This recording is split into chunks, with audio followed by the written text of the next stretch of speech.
Mame mo wache aha eye Adom TV na watchi dwumadie na ye da mem ne da wo hye ne da ya eyo sanabo som ne da to so aduonum yensa wa fempimi no ene aduonum na edumimi da se ya na nwotwe aboy kosise no ndubo a na ye de na watchi dwumadie eba eye nsem bi asisi ewo man Ghana mu na ye yimu a edi akotene na ye kan ho asem na watchi ni mo ni asan asisu biem ewo ha na ye ni animdefo abobo ho na de wanti ase no ya kyerekye mu ye na wanyasa enti ase no enti eno ene na yesi nkonya na ensem bi edi akote na watwi mu usha emu akese mienu eye de esiye ewo Ridge Hospital na abrante efen Raf ekodura yarsabia ese wapra anesefo anhye no na watwe ne mobile phone emergency unit na wode twitwa yarefo eda ho de ekoso beto abonten ekowie akire de yatie no ene senes ni ba kokora no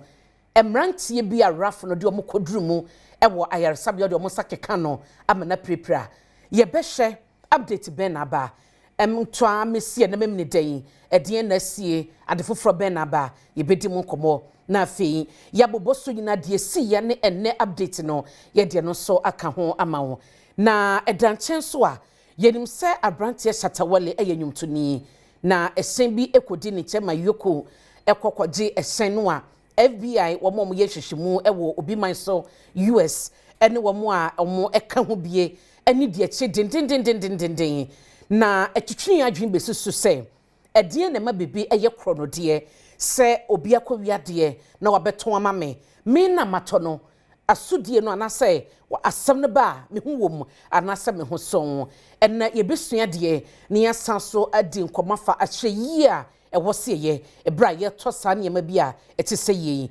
eno ene ebi eka ho na ye bedi mu nkomo ewo na wotwe edwumadi so edian meje so ene abena pokoa wennie mabedwafo aye krado ye ntwa ho ye ba medro madi na ya hye nkomodi na se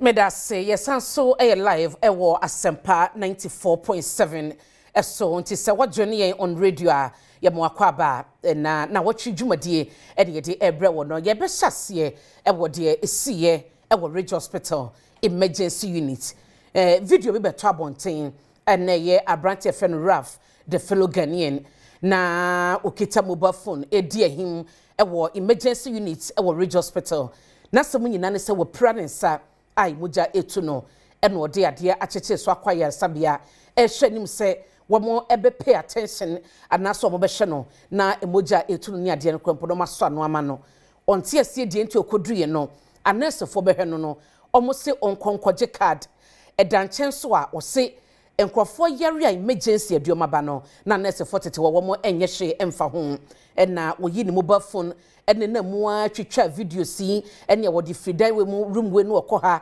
ehun sam koye bebre emo ekowi akire no amane abeto no ene se Raf ekofa mrante bi frabonten esa bayar sabe omo mbe ye basabasa ma nurse ni bako ehun kan ya amane no ekire se wapra wo hye videos ni bi ni ade a ekoso a na sa enete asem ni si yimu no ena wo soafo wo no ehye apomudin sem so onmunyafo kwabna minta kando ekwa yarsabia ho ekodi mu amane de ekoba ye ne ho tutu ye nyina na ebra woni yarsabia ni panyefo kodi nkomo wie ya opie no hospital na boboa no na ohia Raf ya okotwa video se beto abonte a nipa dodo no a ekondem se anamona Raf tu ye no na entwa yie de ye hu wo video ni mu ene se honorable minister ene Raf gina bonten aso mo kasumasam wo mo nsadansan mo sresre ena Ghana for se adabi onipa di dwumeti sei ama obi ekondem se wanye ne yia enise minister omanfo behunu se minister ene no esre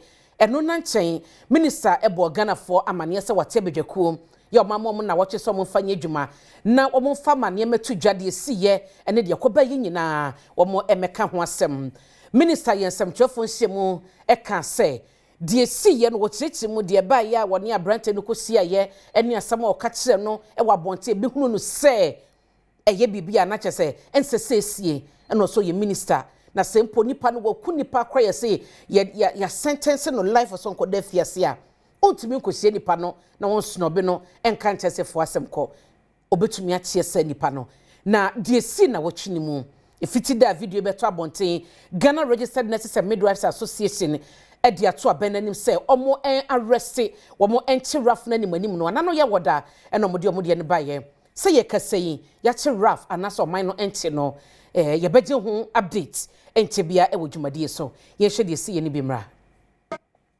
are doing something. So who is in charge, bro? No, I mean this is not needed. This is not needed. Let's just do the right thing. Somebody should just be inactive. Somebody should call somebody. Somebody should come and attend to somebody. That's it. That is all we are asking for. There should be any sense of agency, please.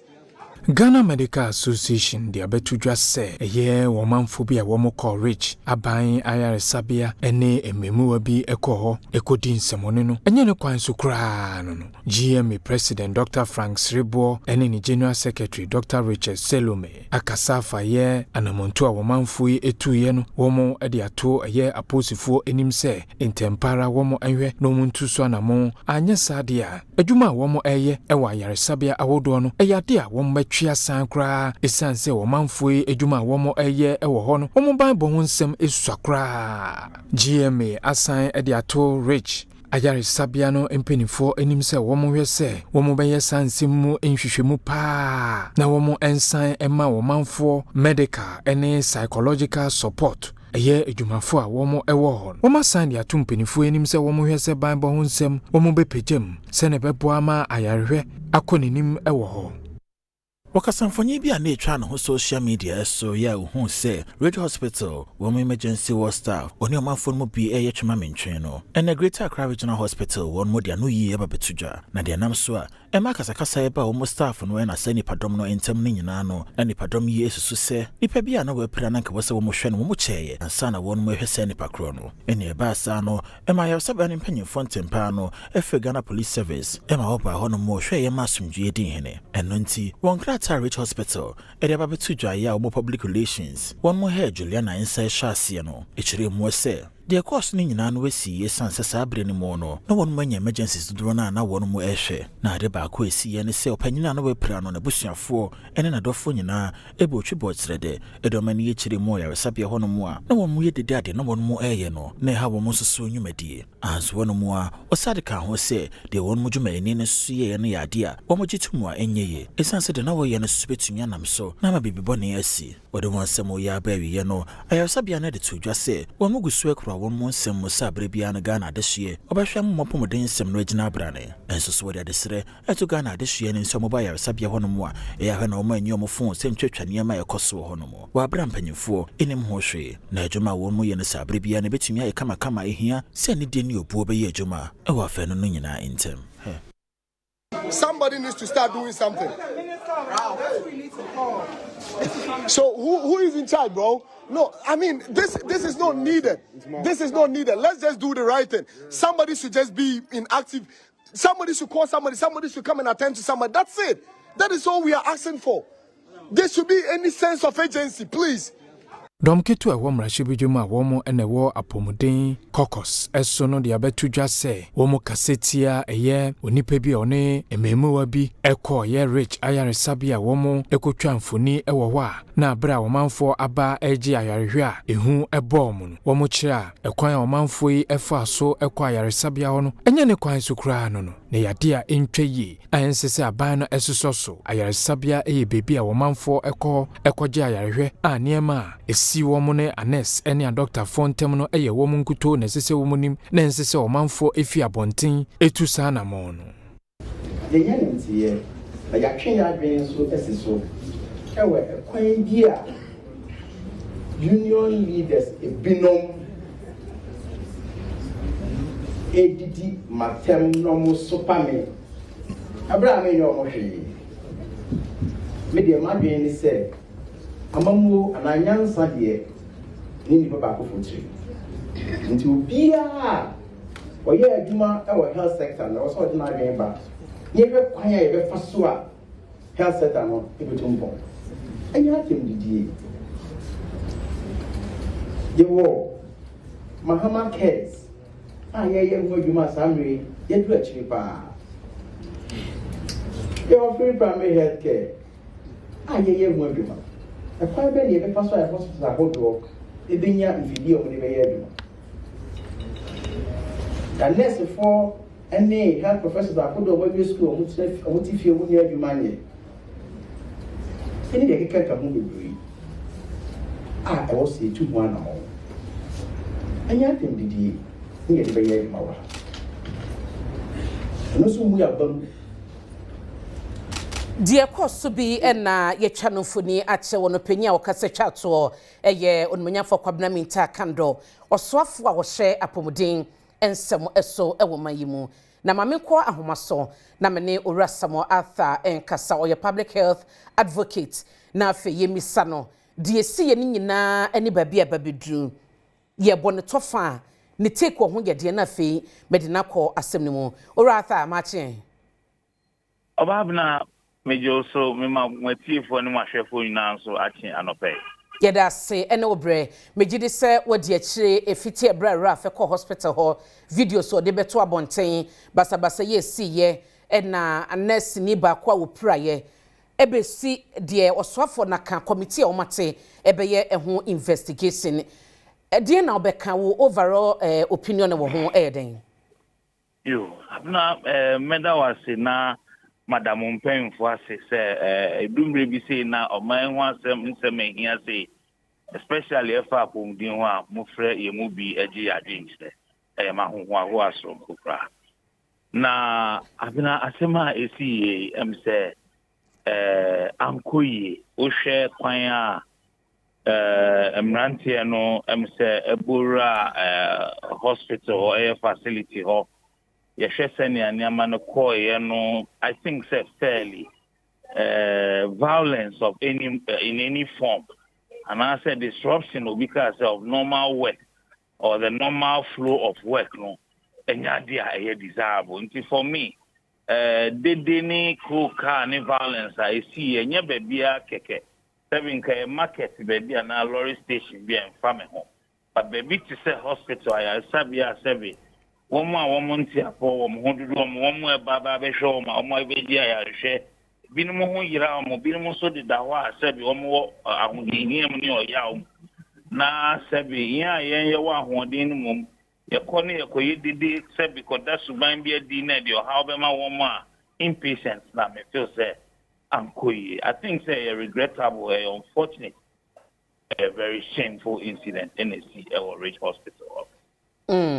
Yenshe development aba ewachiri yenum se Ghana Registered Nurses and Midwives Association omokra de na omode to mpanyefo ni se animanimu no ano omontia branch rafa enam no so ma sansensem nyina esiye yenshe omokọ no for a branch no ne arrest and se na omo threaten se anhwe ya ombetumi krompo aye sit down strike na the call for arrest no obeka se na ne kwanso no na asem we eye bibia beka se mwanye intide ne yete ho pa so yenya adwuma yo oba me feel say call for immediate arrest na dey me problem but angbe bi free ba no na me feel say issue one say hospital kakaka say Ridge Hospital Greater Accra Regional Hospital na ye hwempen fo wo ho ye hwe various directors ne woma all levels departments ne ade na in charges ne various people or leadership mo e hospital na BBSC or a particular unit or hospital they taking nurses and way for midwives because the association to release a statement to call for what should be done. I think they're on a bit far-fetched. Your management, your leadership within the facility. And I guess the woman are the see woman baby are there happening, you know. Until say you bring full facts of the case in the may see, you know. For the Nurses Association, which is a bit remote, I mean they are not situated within the facility. And in some way a union. And see, for them rather to respond to an issue which is internal, when the internal leadership has not even made any immediate statement or call. And I think say a bit we can say hasty. And we should be careful now. Say, as in now, Ralph Nomoye, and I think the Minister Bemu, Minister Niafan is a headman within the health sector. Wababa says, "Yenya, but there's any situation in Tibiano. ye be hwehwem na ba bi emrada no ye de ato. Is this not enough for the nurses? But I know it's no hwe kwan nurses no kwan omopanyin no efa so because e carry the message and some of the to na ube bisa say ase bi owo minimum phobi ana or assembly etia minister no because no ni opanyin a owo na sebe kasa ni mu ko kika ko say minister no sebe e bi o Ukraine o yesi a ho na nkoye usa assembly ba assembly ni niam e besisi no kra ti me koye worse than the real issue net here. I think some koye na e kra ti fo ni mabawa na sebe wo ye ness bi an obi ye kuani obi ye adwuma fofo na o ka say minister no sabi o ye kuani nti onim protocols ne obi aka say standard operating procedures or facility ho and for that matter no we two anamon bi and quickly you get on him to make that way. And I think saying yeah and for cohesion and health sector nim because on only penny odi nim so I can be bia yen hwe ne ebe ko but obi can antecedent any tangential to say Opehina Kwako embrace RAS, any all those issues. I guess a young Phantom chain. Not say a static committee of inquiry. Young Mokwana independently. Woman Shushemo baby, a nurses no, any clinician, any facility workers no. Sabi omo toast in Yama no crane dina Assult Wale, young farm. Now you go through footages no, any true investigations, no, say RAS, anyone more about so clearly. Yehun se sabi wo mu da suban bi adi anko yi na tiamra yema emra no kwan na anya adwuma ne yemfa ne se yesi asunu mienu ko asase ne na bre opehin tinkwan tum onye easy person so say oye secretary general service and I minister and so head of the entire sector na sanko for mienu ye kan mu ti static kambo ma yan fe ye de how be yen patient na ye hia ayare share because enche and I who kikri our minister no any opinion we are and them. You best stress us on game ra. Na Emma wuni me a call facility no. Me a here any I share papa here see the man no. Yeah. Na ye can say anamona rafi to ye no enye no argument no so any say a consensus na o raising some na wo ka no etisa na se entisa okwayare sabia anese fa ho pepra e wo se wo mode ebe hye ayarfo ekono sanete se wo yare na wo tebia na bekwa akoduru ye se age ukoyi card anase wuni card age ukoyi bi ansana ye be hye okrompa ya hyew eye kwan pa standard a bana probodi mu a e wo se ye di yedwuma papa wo 77 ye be ka se ohia emma adwendwen ye facility kese ye wo mfidie ni ade nyina ye wo adwumayefo nurses doctors ni all clinicians a wo mo be enough wo adwumaye bia na sabi obi yare no pie wa quickly e benya nkrofo attend to sa nipa na e be yi sa de we nyina fi ho problem is see wo Rich Hospital and Rich Hospital nkwa na sa de we wo me sure say ye de any two other hospitals municipal hospitals district hospitals na ye benya similar occurrences e wo ho sometimes oboni beka say seemingly Uber feel said nurses must have your motor woman near you may be. We can some of your phone. A dear, no, they mean to make but the same medicine I call an inside nurse need doctors near the blue over corner and never need you a while. Online, almost platforms that hold on your consultation. In the same the condition be bar. Be now or share and now only other people your consultations, and for that matter, it may be on the phone. It may be misconstrued, say my ban only pani idea grow phone, so likely. The year and no few hospital on your various processes said they kind about triage, young patients, any ordinary people, we don't know it. Until me can be as a patient education is very critical. And through Ghana Health Service and other partners in paying for your patient charter, no because outlining clearly responsibilities of clinicians, no. Any so patients, any families, your facility now. Near right to one near responsibilities. Sanya a day as you give, and Timmy so say, I do run to say, Sonko. Nurses need their sabi, you will be so almost attitudes of Bonibaka. It leaves much to be desired because a doom may be not a sabi, the patient to be about. That's we are therefore for communication is critical. Benny Panama yes, or penny. and say quickly it in your way mouth. Now so ebia we ni we ekwoso wa hanti say into the Nnawotwe mame. Na say be kasa de e kwan a odi nipa be fa so na be ma ba say me ba na me a patient ma ba hospital. Me dey meaning say me ho ira me dey me patient aba ya hwem. Na ba be do maybe our processes be a bit near delay. Obviously, for somebody, a lay person, no, because my nurses name me, woman and I'm here. And the nurses may improve on communication, especially about situations, sir. Almost a lot of clients about not pressure about. Because the way you communicate to people and taking yourself to explain why you may have to spend more time on one patient or attend to somebody immediately, no. Now, I know Sanchez said about Nipan Betias, but situation where Okona Sabia would do a patient or critical condition would do in your mind, outsider, and you think it is very, very critical. Maybe from the assessment of the clinician, maybe Antissa.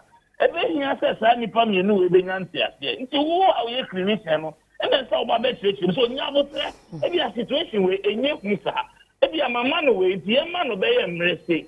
After that time, no, you be not quite action. Me sure say the fantastic, remember. But so be no or can be now because my young Ghana had a son at here. Sabi Ghana Hano, Sabi in real. There may be no inquiry, but we always have an opportunity to make it better. The Medewo area no minister at a committee ama 1 week as some of Fanya Eshishimu expectation for committee Nejmani. Yes, committee, of course, there's something establishing the facts of the case. Me sure say you know a lot of dimensions. They be more from footages, I don't know about the CCTV cameras what within that space. One more witnesses, clinicians, one more call. I think they be here say a very extensive consultation through investigations. No one more camera betting your capture. I be here say police in Sobebuan because we be nearby there shall no shall if you are rough now, Sebi or court trigger, the no, but Sebi one more cocoa D and Branson Cobo be the cry, be an error. Into your share now critical assembly now, a better one. You know clearly one more be to trust them because when himself hospital, you find the no matter the situation. So when you're happy with something now, over farm runner show some number you did I disturb other patients. And for me, it is for them to be very independent. Now you're making sure that nurses no kwana and you're very independent and very wide will become a stakeholder committee a very sure say you are munkoka say nurses one and aqua report about citizens when they may not take it. But a clear distribution where we have all interests also represented around the table.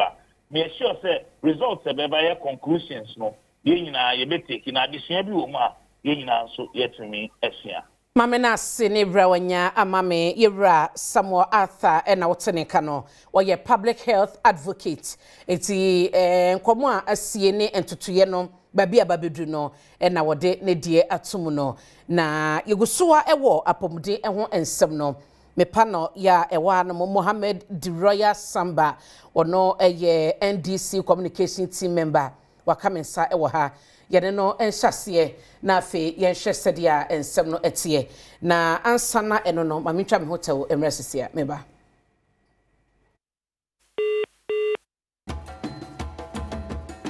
meda se oguswa ekame ho Adom TV Sunia Sempa 94.7 na wutie na wosanso ehwe no na mabedwafo ewo ha sei ebedi kan akọ asuye ye omohye apomudin samso Minister of Health na mene Owuratoni Goodman no ne kasama so ye no ye na di nkomada minister ansampo na minister Beko Ridge Hospital ho no enkrata babonte na ne nsa ne hyase na minister ekoye enochi ensam no akoye bebre obeyi bia no ye betumi abisa no de mayentoni mache Boko de nyame Adom ye onso Adom nti me hoye na mamini kan emisase enkrata mode ba ye kenkan ye enkrata ne ba yasa na moko hospital Debi ben moko ho no ewie eti de ye kenkan ye bra after say minister akọji briefing ene de ehunu ye e wo camera so a na handshake serie as a rafo nye hwe na se mokra mo senkra bo na baso e ka ho video ni mu sanity anya sanity problem na eye nia o kan sisi an say e bo na baso menim say ohu obi okwan mu na o chia na e kire say o bo na baso ma men kire na esi Sunday and Saturday we esi wo hospital ho by Monday ewia minister enya ne media monitoring briefing no and or directing in the office say omonko hospital ho na omonfa information embre no team na call hospital no be do ministry ho no omo kire minister say staff na wo ho no ase omo sunfuma akofo mora no ko down into no ebe hia say ono abekọ ho na ono omo akonya kasa kire minister no ekoyo to na mo fi office ho initially ko say ye nanten ko hospital because we be office any region say ye nante and one of my colleagues say ye hwe ni waiter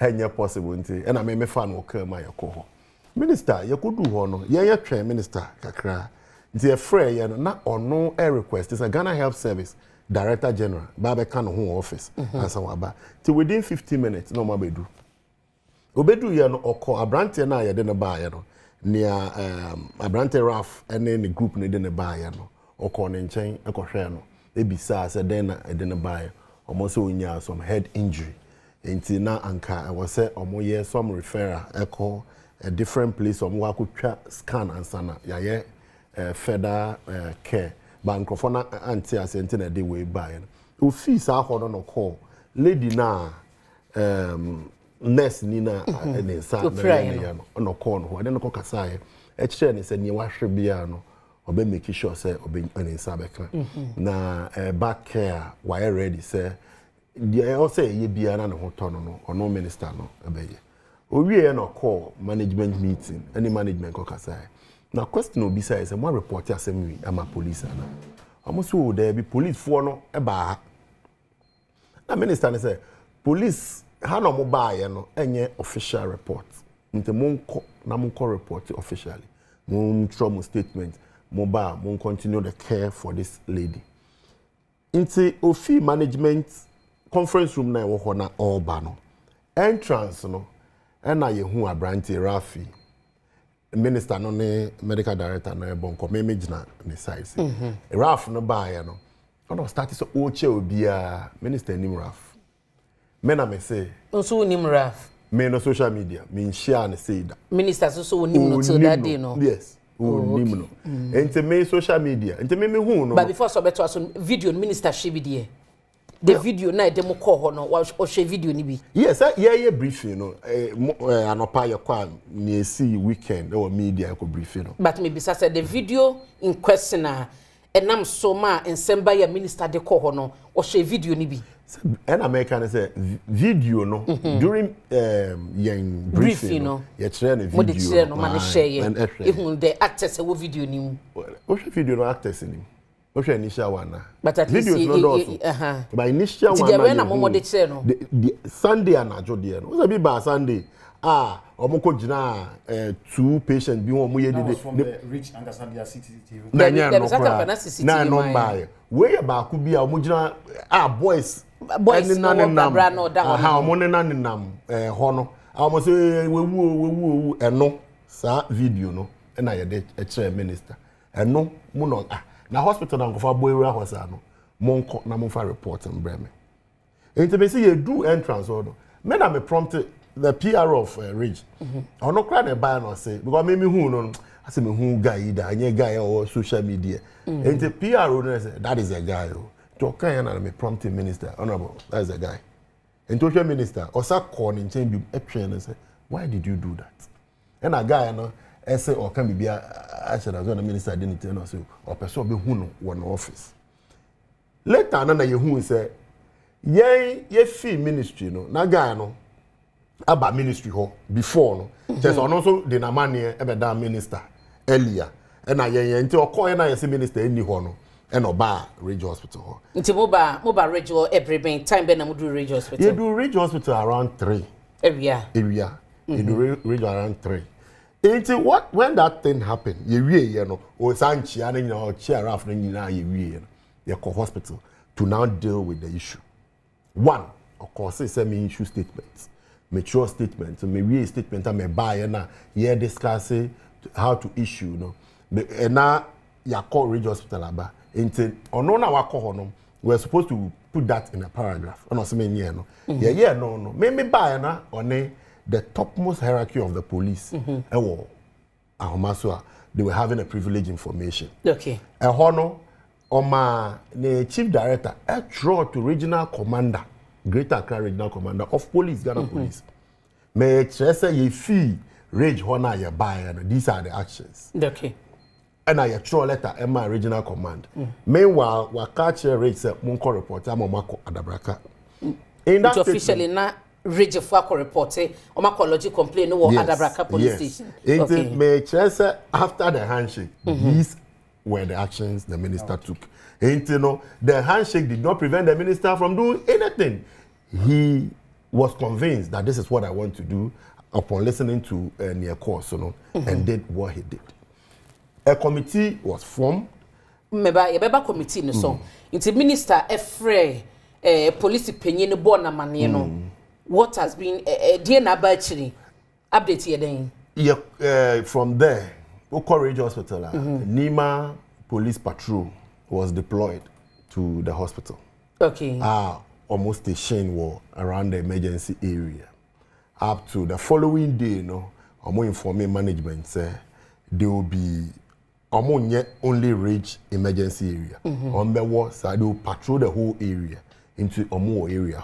But the Onkofua who are not in uniform, they are also around that area, liaising with the patrol team. So this is what has happened. Nti Raf machina na monche no. Yeah, police. But Ghana police has been informed. Me kase mwache no a. O se minister e place e court to police penye no se onto anamo. Nature se anamo to bia ba. The minister no must be briefed. Nti me bisa money police collaboration e wadwuma wu no mache Raf na monche no. Information yenya and it's a day na oba no. They were two. Mepa na onene ba no. Or not the police and Sakano. Information yenye fi Ridge Hospital they said they no mo buy no na omo go see Ridge and a Ridge says omo wa by the time a police be drew ho no na Abrante Raf no ono there oko and the other guy no and omo che no nti me ne wo ka say there and the other accomplices e police kukum but Raf the police for so mu hu no omo go investigation so omo go so hwehwe Raf omo go so oh okay Mate, Yemra committee no so, this ahe, and a minister Dema committee no so mofanya juma. Oh, 1 week, I mean, okay, say dear, Assult and Ra, Nyamincha dear, me a member of the committee, ye juma by Monday, no, ye dear report, manka and Ra, I was say ye dema minister no, but the reporter, if he rough lawyer hono, any videos downloading this and Emma and delay until by Monday you best submit a report now my honorable minister. We share near now a two-pronged approach. You share criminal aspects, but we say you share and so to strengthen system security issues now is see do we need additional security? What should we do? Say the bear near me and in the future. Ni idea committee no nti me pese ye specific with committee na djuma no.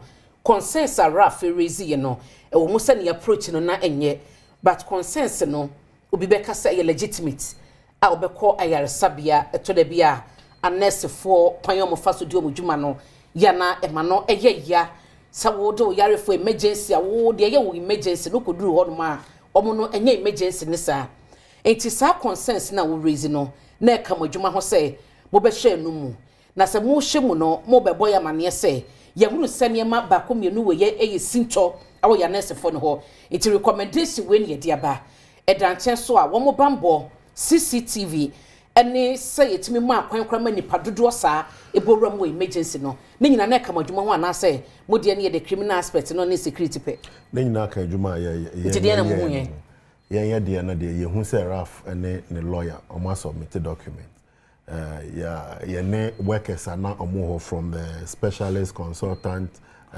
medical officer, nurse for security for any omunyina akasa omo ana omo ye involved. They in charge, nurse in charge no ye ne omu nyina kasa ye hu ne was ye minister no ye de be dan no by Monday sure say onu hu abema Ghana fo nyina ehu ne was report no na ne was ye nyina ye nka se nurse fo nyina na omusuban enye David we are our best nurses in this country, best health professionals our memu who are delivering quality healthcare service, but baako bi wo ma omusuban no emwa my health delivery koso ye nyina ye ko hospital ye hu ye hie binum omo attitude nye as a service no and until an honorable minister for health nia all ye ne say unannounced na wako ebia obedu ho no obi afebu ebi mo ho obi nso was some issues on the minister na be discussing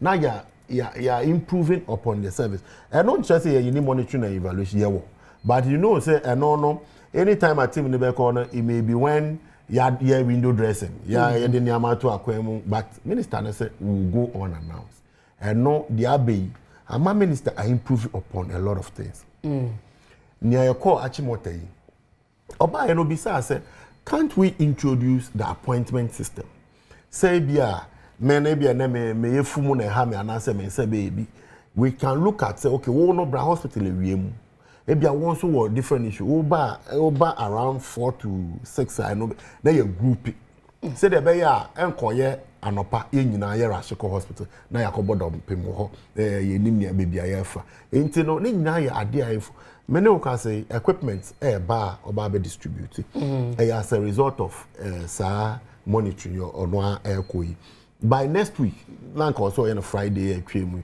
oko ofanko for so yehia akade or they call akomomo enti no day in day out you improve upon service service improvement and this anyama nyina eba ne say you have people who genuinely will go to hospital and provoke staff workers and also okwa ohun onte ne eko ono dru ho no me say we na eme ya hwem sisi a wan hwem asombo. This is not the only time. We have seen this way severally, but the system we have put in place, we don't want to put policemen in the hospital initially, Now that was the idea. Say me yare na me do hospital. Na makuhu police no kite too. Ebia me yare no kwaba sako so. Say me BP na what down ebe koso. So we were measured in the type of security na a war hospital hall. Until they are abbey, it means we have to now engage police. They have to engage other security companies to see how best we can protect Ghanaians who go there, protect the workers also. And as we speak, the best financial contribution to the health sector has just begun. Now, health insurance, yakapi, na sike ni wa eko institutions. And now many can say health insurance has been uncapped. Prompt payments. They say unya hospital bi obeba beka cho say ye ntu ameka health insurance. They be because we have uncapped. Free primary health care by some few months to come. These are improvements at your healthcare system. Daily, you have to strengthen one place or the other. Nipasu.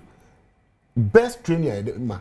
I don't think I will figure out how to here. On journey nursing examination, on your council examination, is just to allow you to come and do. But your professionals or the training we give our people here is top notch and is the best. And you nipasu be and I'm a cosa. Edano Bra Minister Kasano Kansin be Ghana Registered Nurses and Midwives Association leaders as a bimu se friction or money minister entem. We minister when any ejuma commentaries ni be free registered nurses no eba any minister the way are receiving issue wana. Honorable Kobdam Intakando is a very solid person or no any demeanor or jumana or the target and some of those peripherals nyama ehun here na he is very focused. He's very focused. We'll be able to establish Mahama care within a space of how many months, He's very focused. But phobia for them, if it is not in their favor, they find a way to chastise.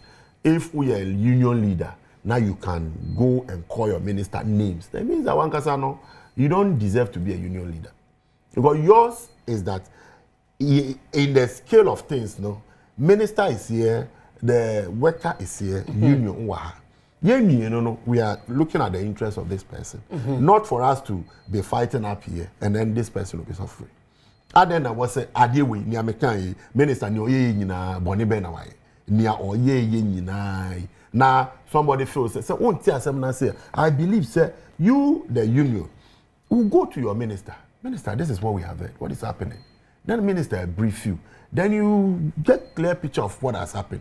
But to just go in the media, you know, that media, we get triggered by media presence quickly. Now I started because media you must say something at all costs. And what you have to say is to tell your minister that he's a farmer. Farmers are the best in this country. And they are sorry,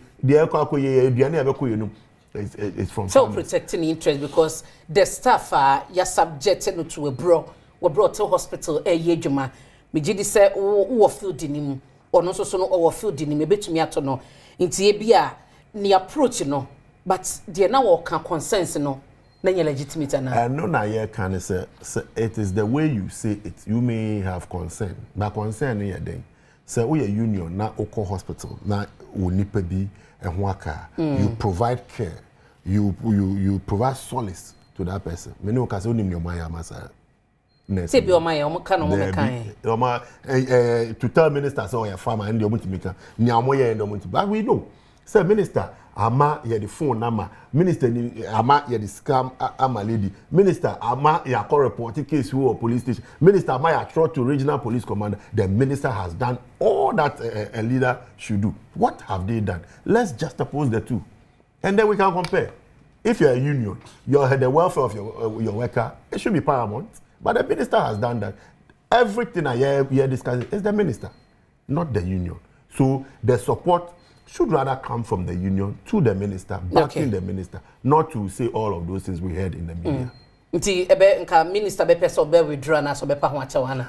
Oh, a personal issue. You know the minister his focus want to deliver quality health care. And you waiting na on call hospitals unannounced. And you're waiting on making sure say very soon free primary health care ember. And you're waiting the people who are calling for equipment in the hospital to work with on his focus. If or no a branch NFL say oh man on a pa there was say me pa me minister job now occupacho it's well and good because at the end of the day you are leading a group. You must portray the group as people who are peace-loving people who believe in their leader and not people who disrespect their leaders. Matse menim say obreni so but minister Mayati say aban etua 10 million cedis afibia for medical negligence say nurse ni doctor ni be ye n'adwuma na wanye ni ye na patient no e de be court na ko bo manika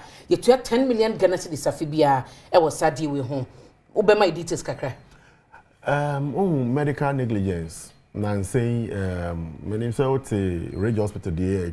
Sure. Sika abai etua yanyasam kitwa. Many workers say 3 different cases. Our minister Konosua also provided response. It's Attorney General and representative of mine or provided response. Eye adia daily bia eba. And negligence no vary from one place to the other. And if say system no anye ya strengthen system na making sure say your staff ye at the par they bia no ye aban na ni kutuku mu ewa ya the deep pocket it at all time vicariously aban must pay at all times and idea ye nyina aso man no ye ne ye man for be kasa see you do hospital if you don't understand anything client service will just go there. Because if your health worker no, may be overwhelmed. You know, the way no be kasa no, abotoyem enkoba. Obi a no there, nejuma ne say or relate with the people. No kwa, he may find answers for you. That's anya main because at the end of the day, say ni papa akoko na okosu negligence. No, just 5 million. That was 1.5 million, and they be so some 10 million. Nkrofo. Such scanner could have gone into maybe buying equipment, maybe buying building hospitals, but rather nipa baako ekoje na equipment na yehia no ye sika nkoto. Nti we need that worker who will be ready to serve. Yeah to jamuafo no na to momone so fu. As people come to hospital, as health workers, let's provide that care. Let's show compassion. Let's show some love. Let's show some tender towards these people. Because Nepano, baby, I will do no. It feels ne more na ebe fisa hospital. Now, if me more baby, me more be fiaba. Na me do ho na ye me high. Then it means that I'm already a dead person on arrival. So we beg, say, it is difficult. We know that the workers are working under difficult situation, but please, let's be calm and provide care. If you think you can relate well with any patient, somebody who is ready to relate with them, please allow them to do that. Say the beya omemuhano, because at the end of the day, you're a patient, and then who they unamho. Or you may be a patient. Okay. It doesn't matter. The other aspect is so yes, and you're waiting a whole do hospital now feel say nurse ni be ni me anka say ye, and as a doctor ni be ni me anka say ye. Ube you unsa, that's what bet no unsa abu biaso, and as what for gang no more area hospital or there be. Sa hospital nyina ye dia. I will say protected. But I say now we my last question. Ye free BB emergency room, a emergency unit hold no. Na I'm reading Adebi wa say ya ye kase free bibi de-escalation training na ye nurses ni doctors a ewo emergency unit no ya na ewo se omunya menim Ghana ha say no sa de-escalation training no moye bi ma emergency ward for na moye bi mamen kase ye every emergency department yes aniema no ema omunkrofo mami che di mu ya kan de-escalation training no a ege bibia nurse for no ne doctor for no benya ebu on ma yare fo bi beba obeye violent basa say dey yagunu say dey so betum dey defend wo ho anasa kam situation no how often na moye bi ma ya nurse for no wo ho menne we can say rage I think 2 months ago, be more staff. What they do is that anytime a new person joining the emergency group, they have to do that for you. Anytime. Period, say be 2 years, 1 year, 6 months. No, share your friend and say your training needs as part of the training needs account. Ain't be a quarterly or training need. Every training or be a not shame. Okay. Every emergency, who you're training my emergency is part of it. And every quarter you have training to do because they move to a different department and you must train those coming. The escalation is something they are aware, they know. Just that there are people who go there with OSHA, they see the people numbering 50 and all that. So no matter the training you've had, you won't be able to actually empower our number. So de-escalation is to be our own our banner you so we try and then but not about 50 and we'll make sure it's security. That aspect is purely security issue. If will be too rowdy and it is becoming a nuisance within that area, security must isolate that person, then will be aware ready to be taken care of. Okay. Taking care of that person.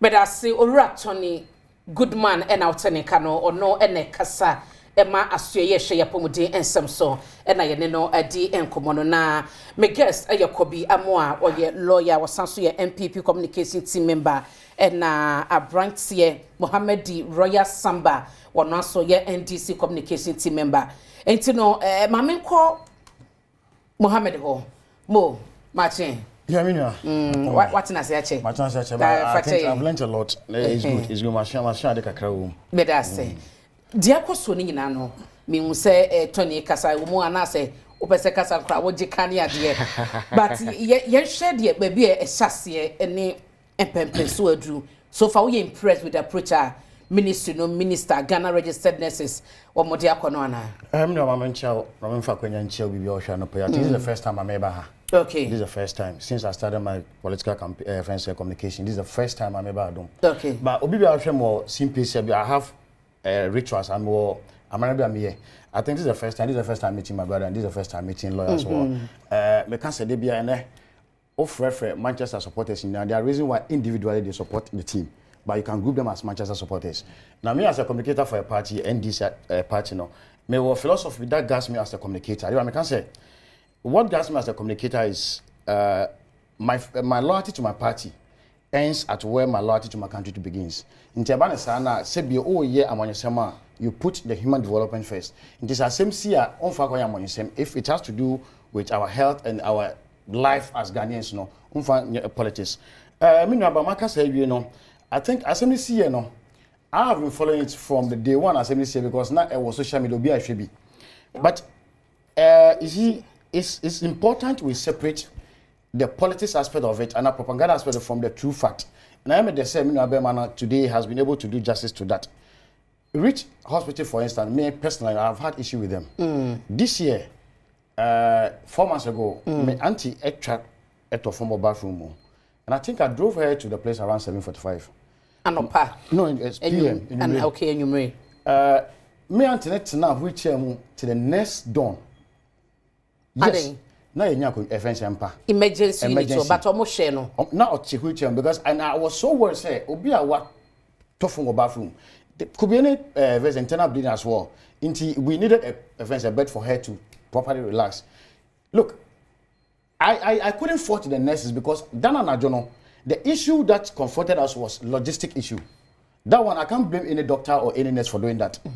I couldn't bring my phone out because you could see them say. Not but they were doing their best. They are doing their best. Some issues no. And anyway, another one, EOCO, where I think I'm supposed to receive via Medemo. Once I'm supposed to woman the fact to come see. Medefan woman again. I stood there for 10 minutes now. She wasn't attending to me. Let her make PP to no not obo game. You see? No obo game, seriously. Our phone also. That one I have the right to query her. But even to do that, you're quite the first. I won't beat her and not bring out my phone because Sebi Ghana we have laws. Now also criminal offences law at 1960 Act 29, right? The particular one is 29. Section 213. It speaks about this particular thing. Every NDC person, any human being, any Ghanaian condemned the violence because we know say. Even say Papa Square and 2 years, you don't have the right to also go beyond what you did. So we condemn it. Let me read the section 213. That says that conspiracy and unlawful assembly. If a group storms or attack a public place, it's unlawful assembly and carries punishment. Okay. That is a law. And I'll say section 149.151. I'll say causing harm and assault. Assaulting a staff of an institution, example, health worker, anywhere, is a crime. Into here in this, now anybody who lost the country, Edna will say what we have did 1 year. But again, let's look at the essence of it, SSC and what happened.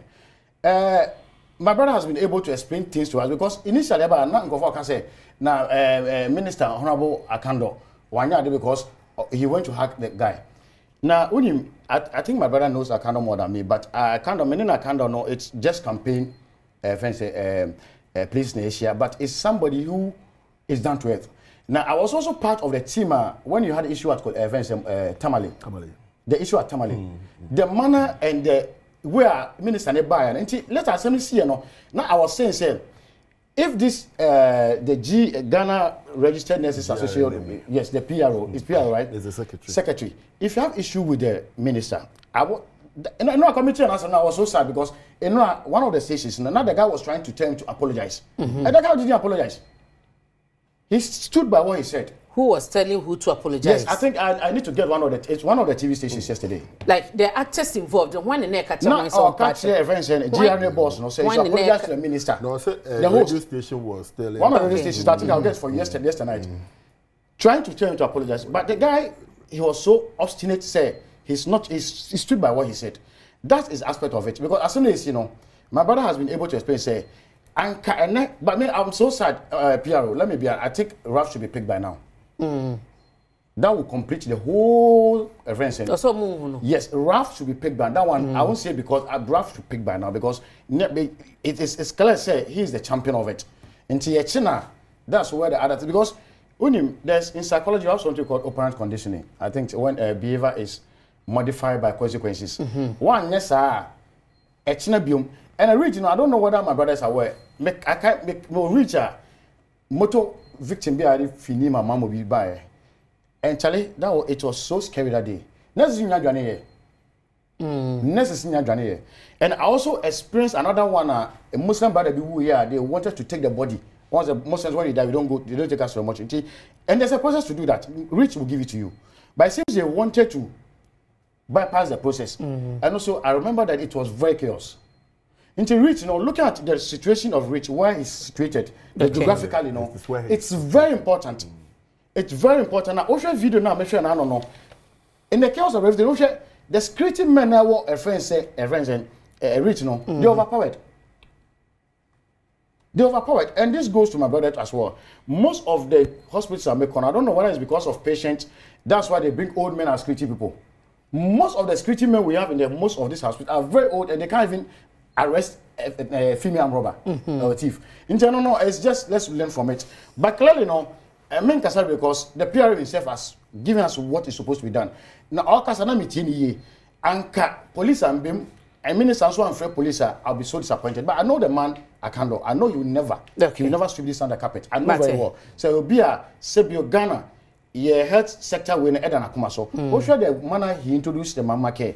The ways he introduced, look, I have a chat with him, and I can tell on so he say he's somebody who will never condone such behaviors. But Raf, by Monday, now I'm the whole conversation, because at least he is the main protagonist. Can say because or ye advocates na maybe a chemuto na mobi I be so say or ye NDC ninti and na besine to mention that is why na me bisa Pierre say the other one the ehunu ba Rafa de ehunu nkran ha ehunu Ghana ha say Rafa Jenny and say Rafa Tukwaya and say Rafa. Let me debunk this misconception say because of whatever activists or whatever, it doesn't matter.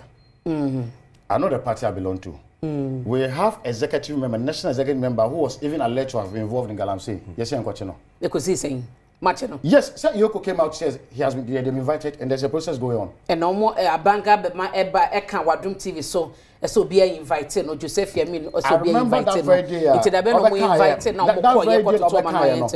very day I think 2 days be raising some topic and they say, but there was a friend invitation on Yamin EOCO Shia police headquarters, police headquarters. Into the first invitation, what was it about? Again, it doesn't matter who want to misbehave in this government. Raf clearly is not a registered NDC member. We know. And even if it's even the flag of NDC, it goes against the law. It doesn't matter. Medasimo, Tony, Oba addresses the entire to date. Police function and munya update be akra. The Matian says, because Ministry of Health, no. To make sure, sir, be prevented. Now you are strengthening system. That is the work of Ministry of Health. Arrest a police juma. Oko report as police. Ujama police. I'm not sure, sir, you report the case and start going around looking for the person. That is not your work. Let's place this matter in context. And Juma, Minister for Health. May say, Minister for Health has done what he has to do. The arrest is for the police. Police is doing its work. I won't be able to tell you what they have told us. They have arrested somebody. They know what Chinipano. That tells you that they are actually doing their work. Let's leave the rest for them. Now, this issue of Obi NDC, no. Let's you see, not you should stop politicizing everything. Yes, sir. I'm Robert Bibako. We are there. Nice because you have a trace okay, or NDC or MPP, okay, Munjano. Let's stop this. Crime is a crime, no matter who is committing it. Me that say, Kobi, Amwa, a lawyer ni, a NPP member, communication team member. Me did say what he said in Komodi na kono. We impressed so far with the approach. I think the Assembly Kwame Pese me bisa. I mean, first of all, my child know it's here for. Assembly EOCO, I don't think some MPP need it, but any idea is politicizing. They politicize because I don't know about Miniama, but all of us in Yohana we may have come close to a certain situation like this. Maybe I check a cry. Cry come. Now maybe a cry come and say cry my car out to be near Ribis. The so I will be. We go through hospital or now.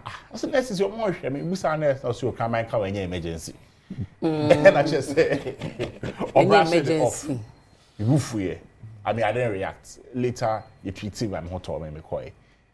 And I'm afraid I'm a doctor. Not say I know cry my car in emergency. But me, I'm a mere patient, no. Maybe I mean say come here. Maybe I say be no. Maybe take it a number of hours when you treat me. Me home better me. Maybe a snake biter. The time within which they have to react, no, should be faster. But say the nurse, no, and answer whoever is in charge, cry no. Ebe communicate as a mama no. Eba when you receive will be say home better because so a woba no. O pressure down so ne. Unim say baby I will any and answer challenge in the the nurse or the whoever the healthcare person is obeti make the right assessment too. But how to communicate it is also a different thing as one communicating here. Maybe I no crane or share situation up an initial assessment, no. And then looking at more infrastructure and logistical challenges. Ghana say I'm say the nurses I'm say 90% to call UK. Maybe any around here. He said, don't be communicating or crying can be a very big challenge. But maybe I said, more question back home, I answer no beko. Ghana, what is the protocol involved? Say BBC saying that there's a security threat. It's not just about say police for Jina Hokeke. Baby or her, maybe I say issue we say crab no say be 5. I mean, I'm just as an example. Yeah. Approach Hokrana first thing, call the head of security. Let them be aware. Maybe say escalating for this situation, I call the police. There should be protocols in place. Once you don't wait for this thing to happen before you trigger them. Once everybody should be trained on the level of threat assessment. Step 1, what should be by the board for gidi kakra. I want to afraid security for some protocol, time some for police. All these things should be put in place, not necessarily just the physical presence of the police there. I think it's very important. It's when you send the time, but the BBC saying the message say as soon as possible, no. The health in doing the Ghana Health Service name and she name put in place such protocols. I think say no boy. Okay. Yeah, I think it's well and good. It's a good call. But Osha video no ba na ladies na ejina hona Raf ebayo ye say no. Osha you see some sign. There were 3 of them in front, 1 at another side and 2 or 3 behind. It's part of their training. So issues like that happen around now. They start calling, inform others. And can you training? I won't be able to say what happened. And can you training? When it happens like that, you won't see anybody in their uniform. So they have the training, but number and the way yes, you share emergency. You be full be. Watch on our friend and I feel no baba and the mook. I am making up as to your aid. So all of these things are part of it. But I believe, sir, going forward, what we need to do is just strengthen the system. Whatever protocols we've put in place, let's respect them. We have fine laws, fine policy, fine procedure, fine protocols. Let's respect them. If at any point, whatever you've been asked to do it. Or call hospital now, here will be a panel ball game. No? At that time, no, if you had a doctor in there, by 2, if you had 3, or the Ponako, I was a Ukohono. So when delay, by the time you get there, he's no more there. So you have to wait for a changeover before into a protocol, a procedure. Whoever delays at any point will affect the whole system. It's just human behavior, behavioral change.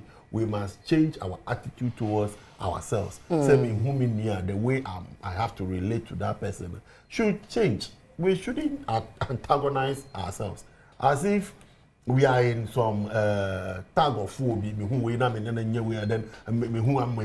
As if I have any issue with it. Okay. We are all Ghanaians, and whatever is happening, this is where we'll be. Let's perfect the system and move forward. But you know, this thing can never happen in 37. You will obey before you complain. Say, oh, yeah, they are different because 37, I purely 37 soldier for Sabia, and Canada, and Ridge, and yet police, and if the police hospital crime, and you say, BBC crab to me, no matter but no matter the baby, I can want to be for hoarding and call, said, no, nobody can wash your home fee. But I would you would so much better wakwa. Yenya but say na yen say experiences no yen kasa next for near perfect but the omo betumi aye na beboa yen no omunye na yen so ye famu de ye bebo your next topic so na menka was say you rat on the good man ye no ebewie e wo ha na o sha eye Shatta Wale ensesem aye bebre e wo Nnawotwe mu ne nyina no na sampora mekọ Saturday no so no ma me ma an update e wo enkomo ye de awie rigid no say nurse ni na videos ba ye hu se ya bandage no na de hye sa ene ade no wasi raf odina kwa kugina court ade wo se court no se wo mo emo ne ka 5 million Ghana cedis se enam ne so ni nipa bi e ka wo mabo no amenapra de tosum ye no so ye se wo de ne kugina social media so kwa kasa wo ye trofo na enya de a wo obi abo no eno no ankasa akofa ne matetare ne ho ese wopra esa so ka se duaboni ade nyina bebam no wo se waguna ni mase ye defamatory ntia no so no court enyi 2 million Ghana cedis semfama no reliefs ne mebre no ene ka ho but de eye cash ne de eye 7 million Ghana cedis no wo hwe se court no enyi emfa ema no eno no de update no nurse ni no asiu raf e wo court Shatta Wale ensensem no etwagu ye no de yen hwe we emra na afi mema briefing no na me mabedwafo inimu nkomo. And the interest from the US agencies, so you mentioned FBI, you mentioned Pentagon, you mentioned the Department of Justice, even the State Department. Interest was the same way more. That would then mean, say, this is way beyond even EOCO, right? Definitely. So, you know, the last time we spoke, I told you, sir, as investigators, there were various options. Because Shatta Wale is a statesman in this country, or a celebrity, you need to be and to Omokoya agreement, and they didn't tow the car. If you remember, Raymond did not explore the option of bringing the charges against Shatta to the public. Young man no call out and social media and it means that the car and the crime our brother in the US have committed is against a very highly sensitive person in the US. And that is why their interest is in the car or in the matter. Now, number two, from the day they say he's a person of interest. A person of interest could be negative and it could be positive. Then it means that your associations and what you do and what you do not do also matters, Abi. Yes. So somebody should have advised our brother, somebody should advise himself, Jai Kasan, let your lawyer and let your friends do the social media and sit somewhere until they said you must make an appearance at court. Then you are getting a good counsel. But so we are all corner. We are talking about State Department. This is not a beef between Shatta and Sarkodie, a beef between Shatta and his brother, Stoneboy, that President Mahama can come in. We are talking of the State Department. And when the State Department is at your back, the profiling that will be done on you, it will affect not only you, but to the fifth generation. And it affects you in several ways. And the Obi, you know our brother. Use your media to tell him he should stop the talking. Let his lawyers deal with Raymond. And we will get something out of this case. Other than that, the way it's going to create minimal problem for himself. Yeah, but for now, Crowd, I don't think he even has the opportunity to be talking because he is currently in EOCO custody. EOCO Amani bail, and he has to meet the bail condition, 10 million Ghana cedis, 2 sureties to be justified. And he has to meet that condition and Sana, Wawalki a free man at least for now. And he may not even be in the position to be talking. Enra, the manager, issue statement though. And Enra Numreno, the manager Samuel Atuobi Ba Okase, and the statement in it was a brief one. Or say the management of dancehall artist Shatta Wale is issuing this statement following his detention by the Economic and Organized Crime Office today. That was yesterday. Or said this follows an inquiry related to tax obligations of a yellow Lamborghini vehicle. Mr. Mensah presented himself voluntarily at the EOCO offices this afternoon, along with his lawyer, Cephas Beyo, to assist with investigations. We want to assure all fans and the general public that his legal team is fully engaged and actively working with the authorities to resolve this matter.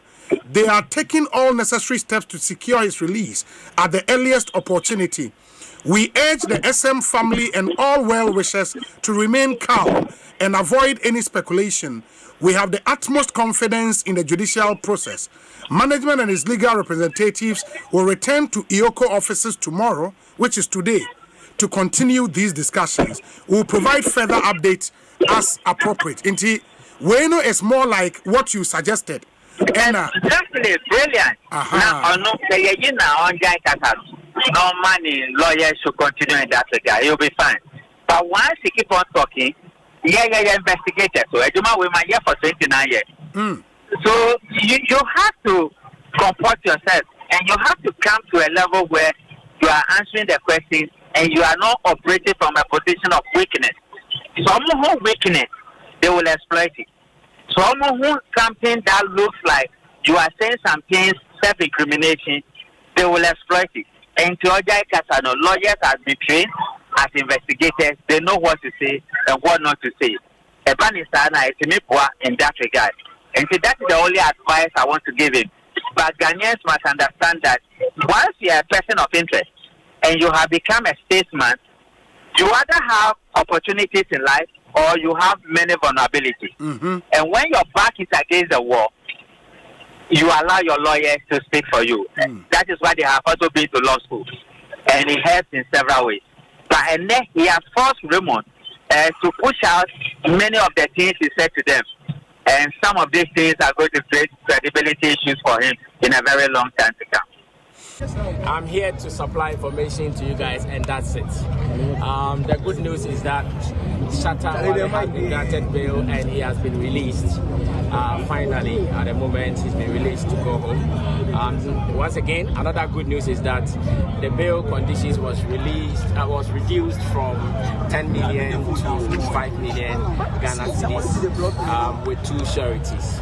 And that is what we are all happy about. So, to the media guys who came to cover this event, to the fans especially, and to the management people, as well as some friends and supporters of Shatta movement, we want to say we are grateful. God bless you so much, and thank you for your continuous support. Shatta Wale is ever grateful to you guys for whatever you've done for him.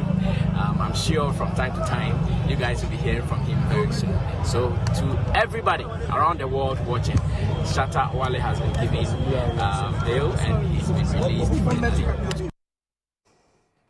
And to route is a wakasa achi a Sammy Flex and no and oka Shatta Wale ni management no waka hubi.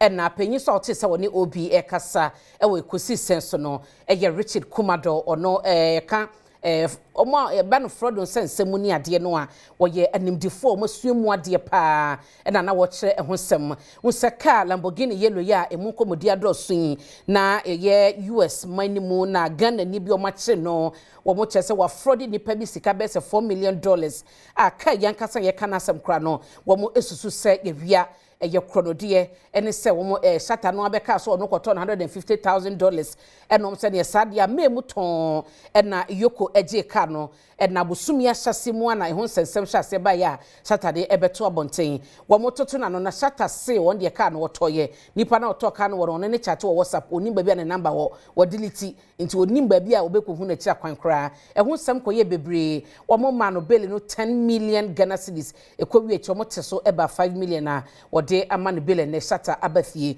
na ye ka no adisua ben na we ewo mu ma ye nyina ka na wo kwakoto efie na wo koto ejapade na wo koto no asuadie be ne wom lessons ben na edema so chena bi onkoto kro no ade na eho ba asem a ya twewabo so na ye be hwese ye bedi nkomo ewa homa so na ye ne aloyafo ni bi aka eho asem na sisi ye yidie mabedwafa wo hanom me ne eye lawyer ebe hyase na fe ya hwe sa ye stolen car makoto me kwa na menim ho hwe na bedi mi nsem die sie ni nyina to se ye ma no eye bela waba fie ekona ye nim no emremu no be kase sinto bi wo ba bia na no me sada wa se no obedia for only we tie for sorry me follow Shatta Wale ade a check kaka e sha se nyina me de mani ade eche na Shatta Wale de o celebrity ja yin na ayepe na asem yin na ayepe na nyom to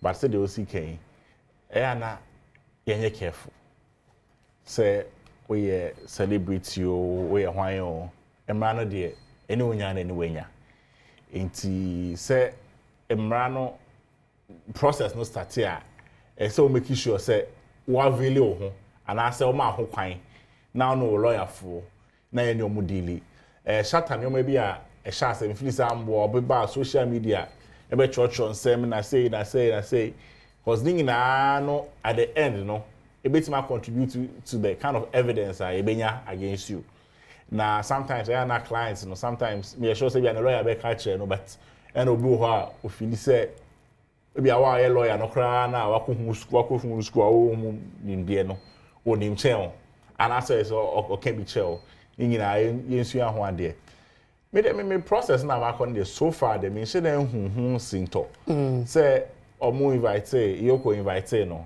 say ombra I think say the time kana EOCO the man no sada no kwa wentimi anko on lawyers negotiate here esa akọ em say I don't know mutimi start interrogation by 5 p.m.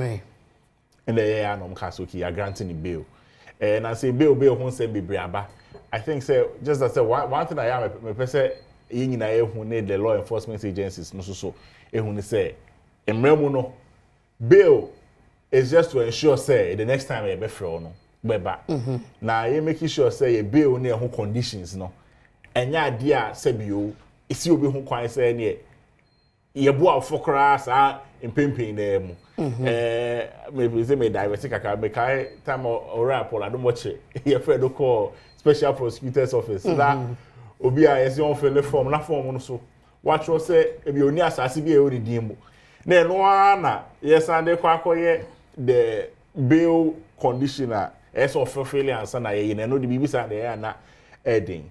I think so follow EOCO case now. I mean looking at the value of the car involved and then once and say one man or 10 million. If you are 10 million I know den kakra. It was quite unfortunate say circumstances no. He had to be detained in that light man or edaho.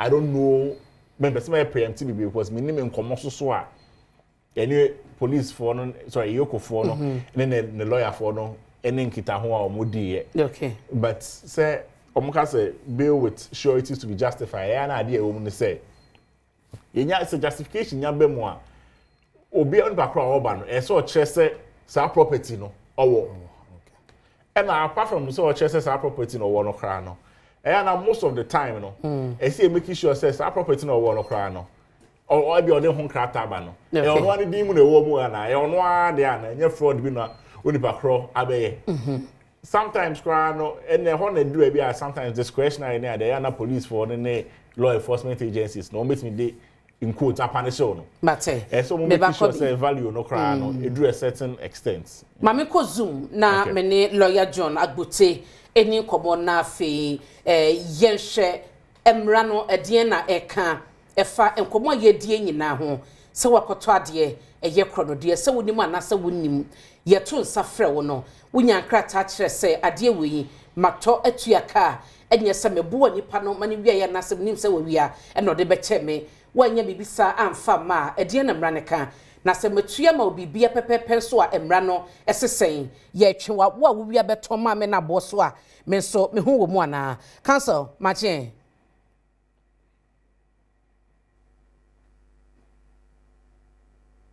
Council Michelle on mute na yankasa.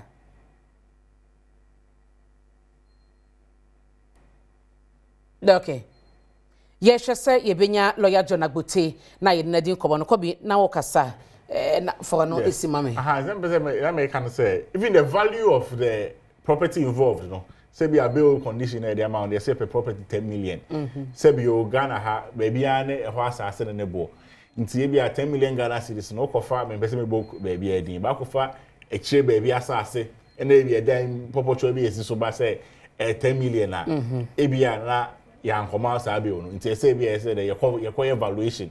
Need to value who say indeed o property ya there be no.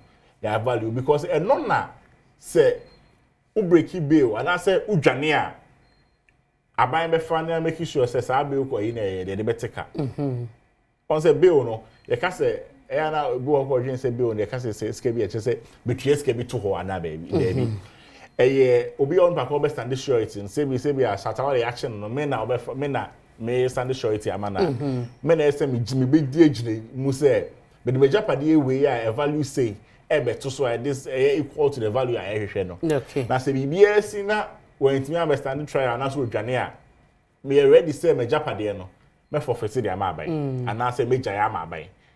Inti the process of justification no sometimes na complex kaka especially say kasi ye ni ye pa e ho so mutimi di twaso. Mate, mama san komra council what me nka? Amete o ka apede. Beda say any ebra wanya amame na ye de Shatta enkobo yi esuade se eba no se wo kwakoto bibi se eye ka ajapade bia e wo se ho krata e wo hodom no se yem fa ne se onipa na kowi a minnim na se mekoto e wo ho krata kire se medisika se ne to ye receipt nie medin a mede koye register aye e ho krata eni a se asemba e wo kronode ne ho ame I was here to my boss to be ana. You me da say, me chia atwefo ne etiefo nyina. De di kan ni say emra se obi koto ade a obi afa kwanbone so anya. Ye emra ekutia ene de di kan ne receiving a frano ewo act 29 mo say dishonestly receiving. Say ade no onim say eye kronode e ade a onipa na akwa wia anaase wafa kwanbone so na wanya enso wato amawo enti do say wo yes pa na say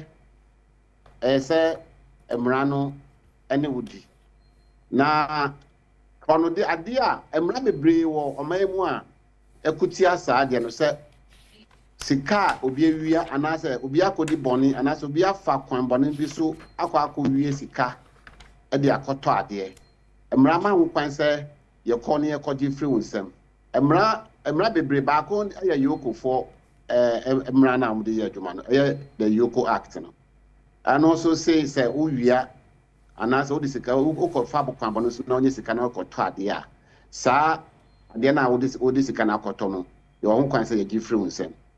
Even Nansen Office of the Special Prosecutors Act na a buyer no. And also so man san case so say obi fa kwan bono so aye corruption na onya bibi onya sika de top bibi a emra betumi famra kwan so ne age sade no afri ne nsem e ho bibre nti no they say Shatta Wale dey ya be e kire say emra ene ne edi say kwan a ye fa so edi nya sa car no eye kwan bone so enti sa car no ese egi efe ne nsem na ye gi efe ne nsem no ono a wato no so no enuma mienu e wo ho na e wo ho a emra no be hwe say ana odifo ana say odibim de to so no say onim say car no ye wi ana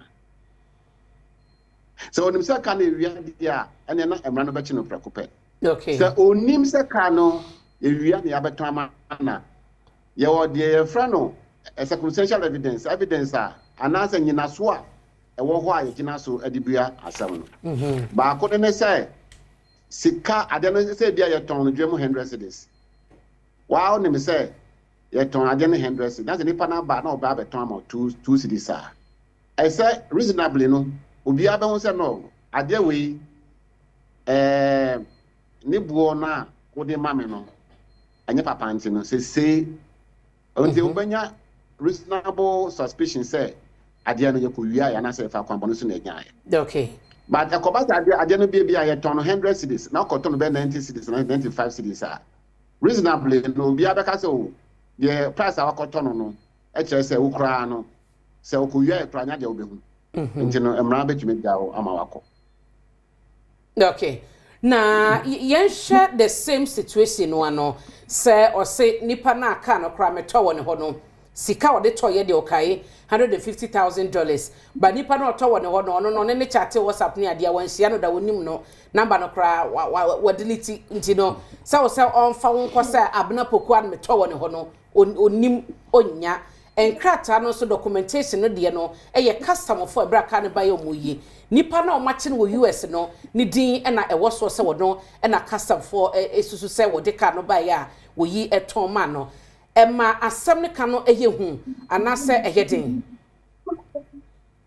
yo saa na de emboa ye nua Shatta Wale se wantumi ankire se meton asem asi ho na metono abo de wonya kire bo no but ntumi akire se metono asem asi ho a ano de ano ntina EOCO fa akwafa no se wantumi ampa se wantumi ankire se metono point A anasa metono asem asi na se obensi ho a ɛhɔ no be suspect se ndie na nipa no wi aka no efiri amanone a ohyipo de bai no wo ana oton ma wo sek de otoso mi no se be hwe se sika yedi to sa aka no amanone anaga na ha no ane on sa de $150,000 na no ka no eye ana eton na ana eben sika ye ton no amanse dwa so ana se eben dia on betumi ne ho betumi ne ho song but na se nsuso e bedem kakra akade a na e be suspect se e bia Shatta Wale na kana oton na akon ma no so na yenya sa aka no nti no ye ton ama no fofofo no one kasa ono so atono sa na council say de yanya ne tie se FBI and CIA wo call US manimu a wo mo ehwehwemu enyumaku awodo nyina ehu wo mu a wo mo na chirobra eba Ghana ha se bre EOCO so etu so na mo no ma asem no emu ye durama ne yehu said ye oye odi sa abone no Ghana ha emra ebe ene obedi no saa na saa mra no so ewo eho no won say Ghana ankasa ye ni British na America for no ye laws no esese pa enti no emra kro na ache ebetumi ache no Ghana ha no ye de no kọ eho so a saa mra kro na na edi no bedi nti say FBI for CIA for kan ho no mo kan no de eno no enhyeda enyime ma no nye hu sa but okay yeah ye de mra na ye adwuma de bia de nim say nye hu but ebia wa won fa mra na nye adwuma no ti say FBI bia na we ma hyew okay mate council mene wo wie afuto be na ade be mayen na ye koto ade ye to awie eho abasem ye koto ka titiwa ede na yenye o koto ka de di kan say ese o help documenta eda ka no so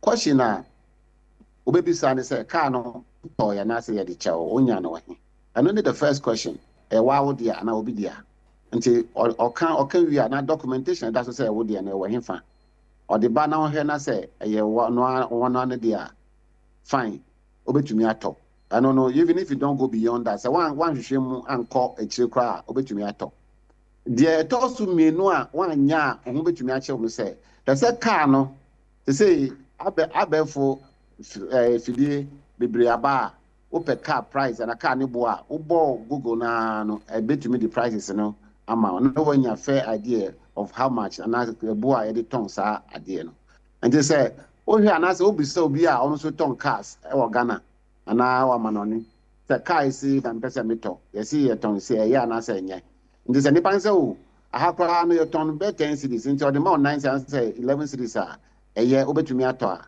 and they hu son ba o hwe mu na say car no bo no ɛwɔ ama no ne ana sɛ ɛtɔ no dwem no ɛne deɛ yɛde ma no so yɛ kakraka da mu deɛ a ɛne sɛ woyɛ careful sɛ wohwɛ yie because ebetumi ade waka ɔsɛ yɛ Mate council me da senior bra wanya ama me lawyer John Agbute na yene no atwetwe enkomo no ma memra na afemini Mohammed nchebia me be phone line no na so adwenche bia wo yede nkomo eba no reja yar sabia ne sensem na afen so ye hye Shatta Wale de na eba ye ka no na yesue mu ade na wo so bibi etisei no anto wo mu se hwehwemu gu so a ekoso na so ye wo hwehwemu asa na wato ade no a ochina bi den kofa ha obia ema Mohammed de ekoso no lessons bi o mana edoso pa na me obi a me penyon pa but unfortunately me bim me nya SM but you see amachi na me hwe I think 2 days ago now Jamaica had 60 something years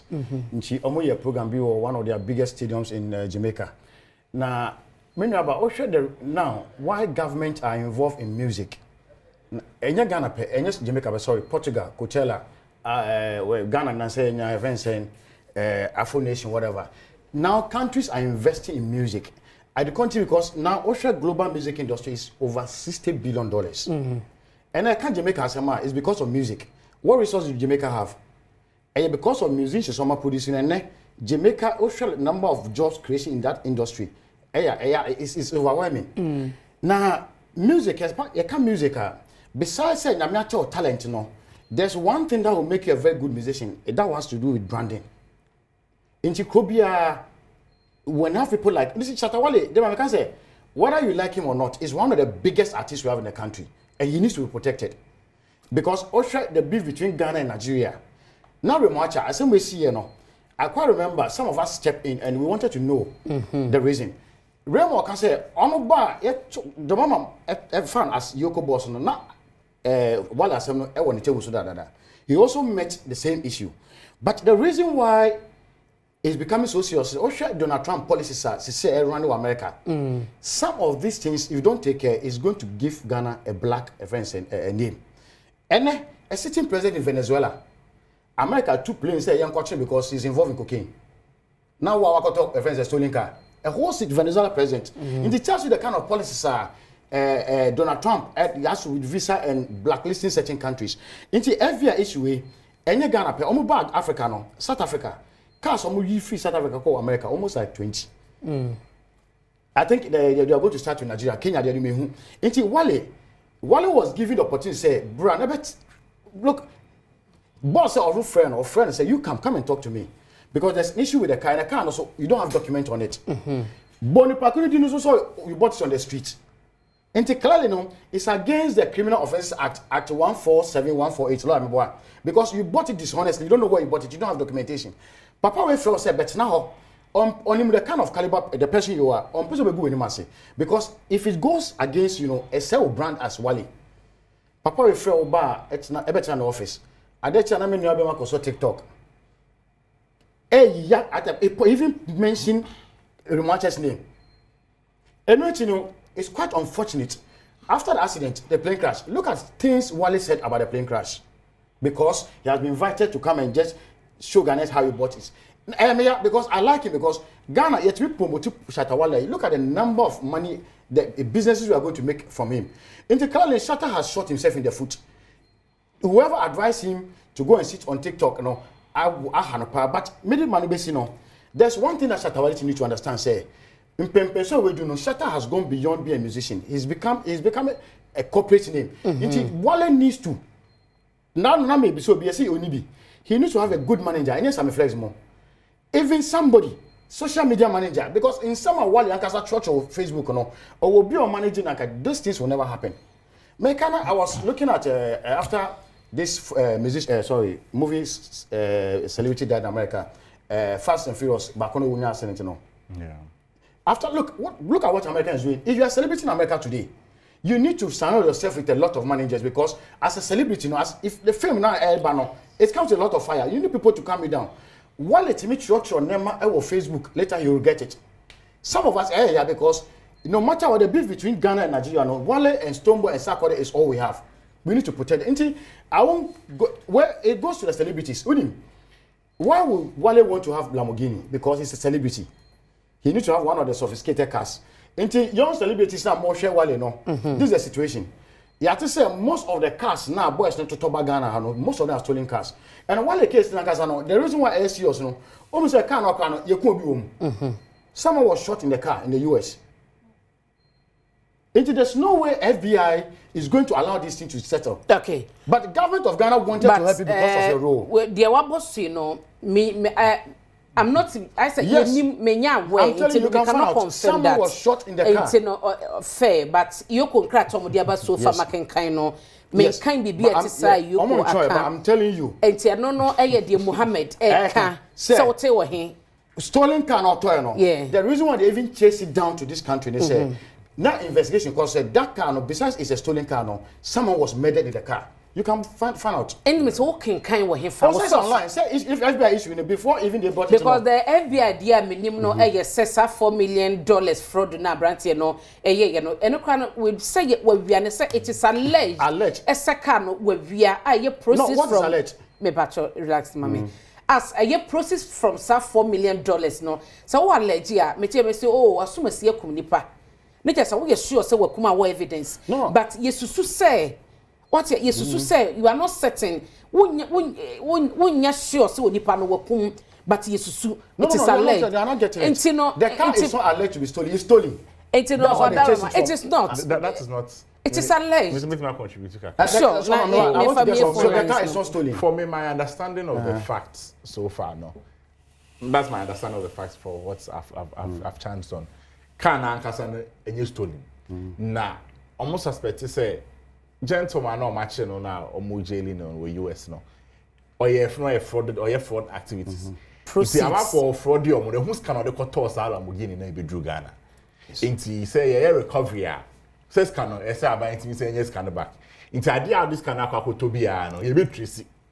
Then no omo tracy here who say or the says can court toss can na can no Ghana. As say Shatta Wale say can any dia. And almost you wait there say your proceeds of crime and I leading to the property. But EOCO because the car is a stolen car. And the car in question. So it's a stolen car. Because Shatta Wale was charged with money laundering and I think it's strict account or so. I don't know whether you have. Let me check it. But it's the car is a stolen car. So lawyer can be kakra. I mean, say meet me. Bonnet tell me. I think say lawyer can. Maybe na obi ante say no adwen say sebio. Ukoto property be na ebia price na match value na eno kwa becomes enough. I bet say eno we have dishonestly received it. Emremu no say about dishonestly receiving that. Yeah, will be a friend and say there should be a criminal intent, and in this matter no. Say it me prove say na unim. And say you prove say na unim say a criminal no. Just saying say sebio no na price no en match no eno kwa enye enough definitely to raise a suspicion say in idea kai wakoto land cruiser 50,000 cedis why assume to raise a suspicion but that alone maybe a tier for no make the wrong impression that alone is not enough. There is a burden of proof where prosecution will have to prove beyond reasonable doubt that indeed it was a first of all I then a process of crime just say a criminal offense be who asked say the can say bia obi akofro no this can akwakoto and na two say it me prove say na onim na no hono crown of at the first stage the crown of the trial no crown no yem bisa wa no asem nti say EOCO for no ne ayifo no investigators and prosecutor now are making the case no only to me establish say in fact now onim say I deal with the process of crime and akoto nti say be simple just an explanation or me that say nti me wo myjoyonline.com e ba no EOCO arrest say Shatta Wale na me to me in reading nyina but the part me reading na lawyer wo here wa boy no say the seizure was part of a larger international investigation as authorities alleged the car was stolen and connected to the process of a serious fraud scheme. Okay, so they said alleged was it stolen. It is alleged the car was stolen. It is alleged. But what is the monarchical statement? But you say the stolen car, but it was because of the $4 million. I can't say specifically they say it was a stolen car.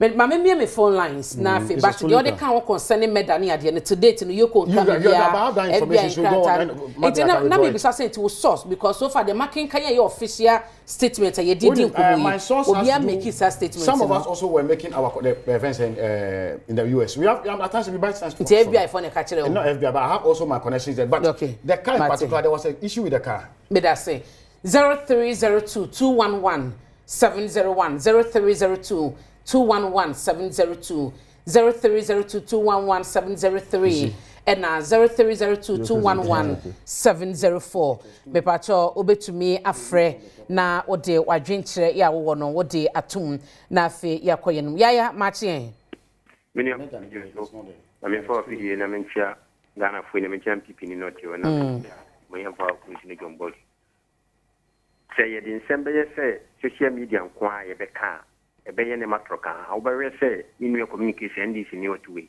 yo kan na say you hu social media da wo hwe udia to we ya the security agent for no mo dia mo to ho no ono dia o chese o mfa ye aduma wo ye bum na social media ka say ya bo bi to say di ale say ya bo bi to say card im no ye ka say card o ya ka say aka no e ye besre den ye ma e koso no mo hwe ne mo tu kwa no wo hwe niema ekoso galanse ho asem na mo kana ye bisa se wo hwe andi fi tama wo kuma se ka se o ko fo gigi skana se opposition party ni bi ne ko kaya nka en ko kini se on fo bi de semra at 2 minutes ya mamu papa mama galanse na jiko na se kwa okay because of two kakrabo painting ye mi se no juma pa meda se nana bosu machi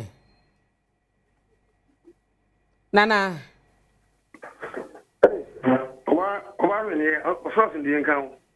Council.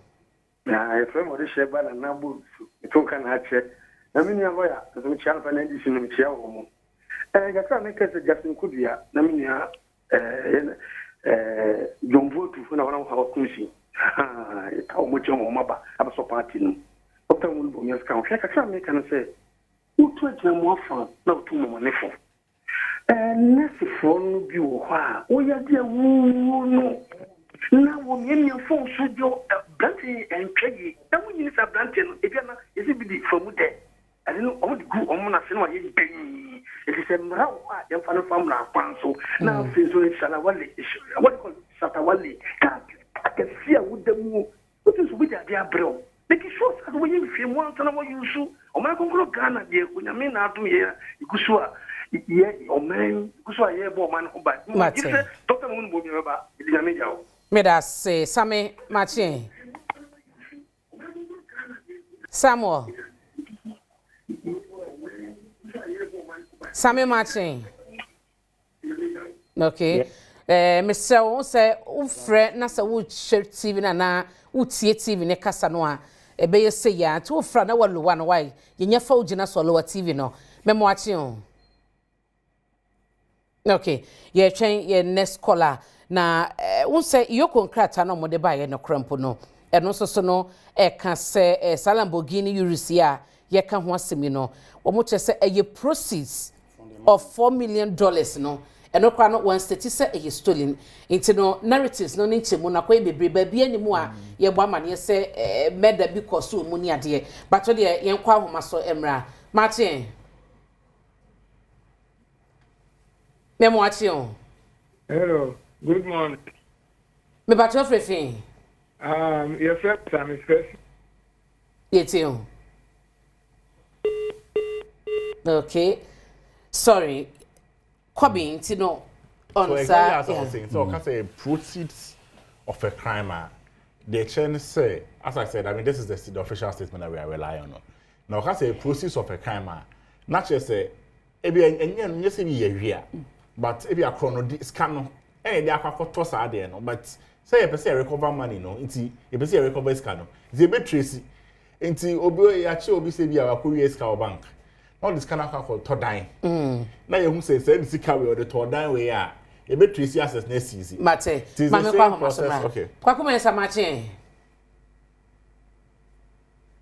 kwa ku me mo juma pa ye joso pato frefin me katepi kumase etio yeah managing juma modi no na Tasem na moka na bisi abrantie bi wo woka no ma yet no hospital o Kumase da hospital no metima boni ana e de ne sie wo woka no me ne mo de ne ko hospital na de ne si wo ho aha wo ko mo se mo ties ka deposit bi ansa abrantie so na sika bi ene no ho ye ka mo se da tenya obi ene ye Adom mai sika nka abrantie no wi.